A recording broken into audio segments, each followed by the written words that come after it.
Hi, I'm Miss Danner, and I'm going to be your reading and writing teacher this year. This is going to be my 17th year of teaching. I've been at Cedar Creek for all of those years except one. I have taught 4th, 5th, and 6th grade. Some things about me personally: I really love to read. I spend a lot of my free time reading. I also like to play soccer and watch soccer. I'm a big Sporting KC fan. I like to hike and kayak and cook. I'm really excited to show you the bookshelf in my classroom because I have so many good book ideas for you this year. Here are all the books in my classroom. I'm going to try to go slow so I don't make you dizzy.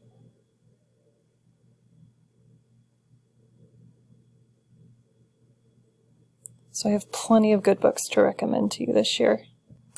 I really do enjoy reading, and I get really excited when I can help kids find books they love too. So I can't wait to meet all of you, and I think this is going to be a fantastic year.